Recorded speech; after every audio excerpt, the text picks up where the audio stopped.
પોલીસના વિસ્તારમાં ગત 4 સપ્ટેમ્બર 2025ના રોજ બપોરના સમયે એક હત્યાકાંડે ચકચાર મચાવી દીધી હતી.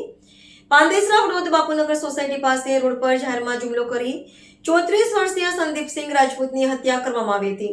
આરોપી અભિષેક ઉર્ફે બાદલ સુરેશભાઈ રામનાથ વિશ્વકર્મા અને તેના સાથીઓએ પીડિતના પેટ, છાતી, બંને પડખા, માથું, જમણો પગ અને હાથ પર તીક્ષ્ણ હથિયાર વડે હુમલો કરી તેનું મોત નિપજાવ્યું હતું.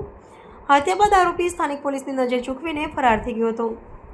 સુરત પોલીસ કમિશનરની ચુસ્ત માર્ગદર્શન હેઠળ પાંદેસરા પોલીસે હત્યારાની શોધખોળ તેજ કરી. હ્યુમન સોર્સ દ્વારા મળેલી ચોક્કસ માહિતીના આધારે પોલીસને ખબર પડી કે આરોપી ઉત્તર પ્રદેશના પ્રયાગરાજ જિલ્લાના હળિયા વિસ્તારના ધનુપુર બજાર ખાતે છુપાયેલો છે. તાત્કાલિક હેડ કોન્સ્ટેબલ ભૂપતભાઈ ઓઢાભાઈ અને હેડ કોન્સ્ટેબલ શિવરાજભાઈ પીઠાભાઈની ટીમે રચીને પ્રયાગરાજ મોકલવામાં આવી. સ્થાનિક ઇનપુટ્સના આધારે ટીમે તપાસ હાથ ધરા ફરાર આરોપી અભિષેક ઉર્ફે બાદલને ઝડપી લીધો છે. પૂછપરછ દરમિયાન આરોપી હત્યા કબૂલ કરી અને જણાવ્યું હતું કે ગુનો કર્યા બાદ તે પોતાના વતન ભાગી ગયો હતો. પાંદેસરા પોલીસની આ ઝડપી અને અસરકારક કાર્યવાહીને સુરત પોલીસ વિભાગ દ્વારા પ્રશંસનીય ગણાવવામાં આવી છે. આરોપીને કોર્ટમાં રજૂ કરી આગળની કાયદેસરની કાર્યવાહી હાથ ધરવામાં આવી છે. ગઈ તારીખ 15 એપ્રિલ 2026ના રોજ પાંડેસરા પોલીસ વિસ્તારમાં કર્મયોગી સોસાયટીમાં એક બનાવ બનેલ, જેમાં એક જમાઈએ સાસુ પર જ્વલનશીલ પદાર્થ નાખેલ, જેના ભાગરૂપે પાંડેસરા પોલીસ સ્ટેશનમાં ખૂનની કોશિશનો ગુનો દાખલ કરવામાં આવેલ અને 2 દિવસ બાદ જે સાસુ પર જ્વલનશીલ પદાર્થ છાંટવામાં આવેલો તેમનું મૃત્યુ થયેલું, જેથી મર્ડરનો ગુનો દાખલ થયેલો. આરોપી મનોહર નાવ હતા, જે બનાવ બાદ ભાગી ગયેલા હતા અને પાંડેસરા પોલીસે તેમનો સર્વેલન્સ કરીને ટ્રેક કરીને તેઓને ગઈકાલે એરેસ્ટ કરેલા છે.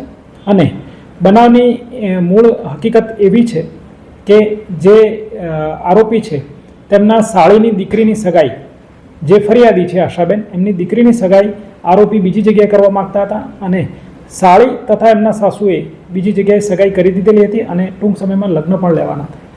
જેનાથી હતપ્રભ થઈ આરોપીએ પોતાના અસ્તિત્વનો પ્રોબ્લેમ છે એવું માની અને આ સગાઈના મુદ્દાને ધ્યાને રાખી તેની સાસુ પર જ્વલનશીલ પદાર્થ નાખેલ અને જેના કારણે તેમને હોસ્પિટલાઇઝ કરવા પડેલા અને બાદમાં તેમનું મૃત્યુ થયેલ, જેથી મર્ડરનો ગુનો દાખલ કરી આગળની તપાસ પોલીસ ઇન્સ્પેક્ટર શ્રી કે ડી જાડેજા સાહેબ નાઓ ચલાવી રહેલ છે અને તેમના વિરુદ્ધ પુરાવા એકત્રિત કરવાની કાર્યવાહી ચાલુ છે.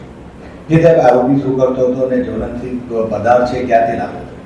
જી, આરોપી છૂટક મજૂરી કરતો હતો અને ઘર કંકાસના કારણે પણ બેકાર હોવાના કારણે પણ ઘણીવાર ઘર કંકાસ હતો, જેના મૂળમાં તેના સાસુ રહેલ છે તેવું તે માનતો હતો. અને જ્વલનશીલ પદાર્થ ક્યાંથી લાવેલો છે તે અત્યાર સુધી એણે છુપાવ્યું છે, પરંતુ માહિતી આપેલી છે જેને વેરીફાઈ કરવાની ચાલુ છે, જેથી વેરીફાઈ થયેલી લોકેશન અને કોમ્યુનિકેશનના આધારે વેરીફાઈ કરી ક્યાંથી લાવેલ છે તે જણાવવામાં આવનાર છે.